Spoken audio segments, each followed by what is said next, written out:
Bonjour, bienvenue sur palombe.org. Alors là, la semaine dernière, j'ai installé un appôt. Mais aujourd'hui, on ne va pas parler de l'installation de l'appôt, mais on va parler de la ligne d'appôt. Alors la ligne d'appôt, c'est quoi? C'est la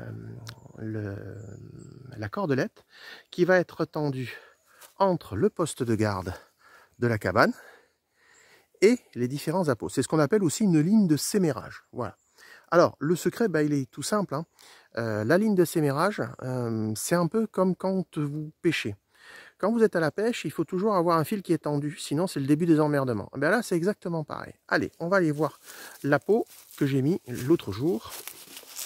Donc, la ligne de sémérage, ce sont les deux cordelettes que vous voyez à l'écran. Et l'intérêt, c'est quoi? C'est de mettre en place un certain nombre de supports. Alors de préférence, je n'utilise pas de support en bois ou en V, en quoi que ce soit qui pourrisse. Mais vous voyez, j'ai des cordes qui sont tendues avec ici un système de contrepoids.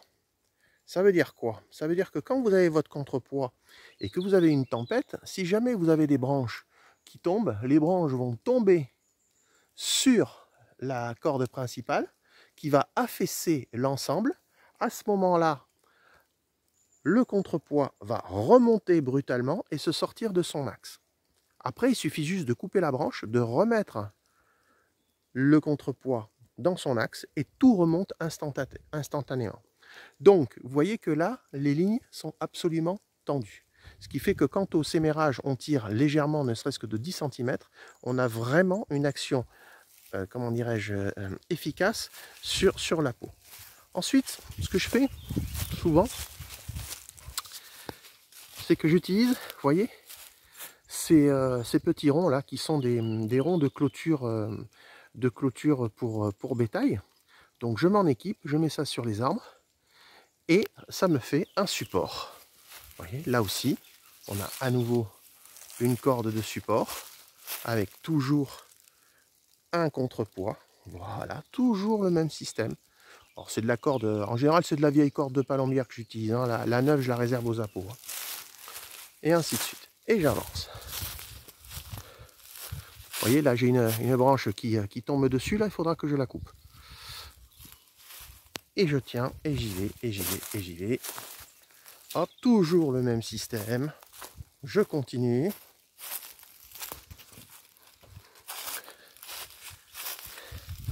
Il suffit de suivre la ligne. J'utilise bien sûr la végétation qui m'entoure pour mettre les supports. Et une fois que j'arrive ici, mon appôt, il est à gauche. Avec mon pigeon qui est en haut. Donc mon appôt est à gauche. Et ici, sur le support, je suis presque à l'équerre. Alors là, une petite astuce qui vaut ce qu'elle vaut, mais qui a l'air de bien, qui fonctionne bien depuis que j'utilise avec bonheur depuis une quinzaine d'années. C'est que là, je mets de la corde au niveau de l'équerre, je mets de la corde beaucoup plus grosse et que je graisse ou que je mets de l'huile pendant la chasse. Ce qui fait qu'il n'y a pas de corrosion et elle ne se détruit pas ou elle se détruit moins vite que la cordelette. Voilà. Et là, à ce moment-là, je vais directement sur mon support et sur mon appôt. Alors ici, c'est un petit peu particulier. Comme vous le savez, j'ai présenté dans d'autres vidéos, j'ai le système moderne. C'est-à-dire que j'ai la corde qui monte le cadre et la même qui va servir au réglage et au sémérage de la peau. Voilà. La plupart des palombières qui sont dans le secteur, qui m'entourent, ne sont pas équipées de ce système-là, puisqu'elles ont la corde qui monte et qui descend pour le cadre et une deuxième cordelette qui va servir de sémérage et qui partira directement à la palombière. Alors moi j'opte pour ce genre de système parce que déjà on consomme moins de cordelettes et le réglage est assez simple puisque ça ne change pas de d'habitude, c'est-à-dire qu'on a un premier nœud qui est raccroché à un contrepoids, un deuxième nœud ici qui sert à tendre la corde qui monte à la peau.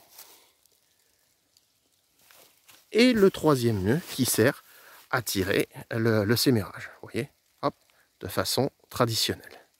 Voilà. L'astuce, la seule astuce que vous devez savoir, c'est que pour ce système-là, il vaut mieux être équipé d'un fil de fer. Alors, je ne sais pas si vous le voyez bien, vous voyez, un fil de fer. Et ce fil de fer avec un crochet. Ce qui fait qu'en fait, quand je monte et je démonte la peau, eh bien, tout simplement, j'enlève le crochet. Mais c'est surtout que pour tendre ma ficelle, il suffit simplement que je règle le fil de fer à ce niveau-là. C'est tout. Une fois que c'est fait, voilà. Alors en général, c'est 2 fois dans la saison qu'on fait les réglages, et c'est tout, ce qui fait que ça reste tendu et détendu en permanence. Et ça fait fonctionner le système avec le pigeon. Et si on voit ce que ça donne avec le pigeon, allez, on lui donne. Voilà. Voilà, tout simple. Encore fallait-il y penser, mais ça j'ai d'autres vidéos qui l'expliquent. Donc le secret, faites le maximum de supports comme celui-ci ou comme le système de cordage et de contrepoids que je vous ai montré. Et franchement, vous ne serez jamais emmerdé. Alors, comme je vous ai dit, hein, moi je suis monsieur truc et astuce. Hein. Il y a forcément d'autres choses qui sont peut-être mieux. Moi, ce que je vous donne, c'est simplement des astuces. Après, vous les mettez à votre sauce comme vous le souhaitez. Voilà. Merci de me suivre et à très bientôt.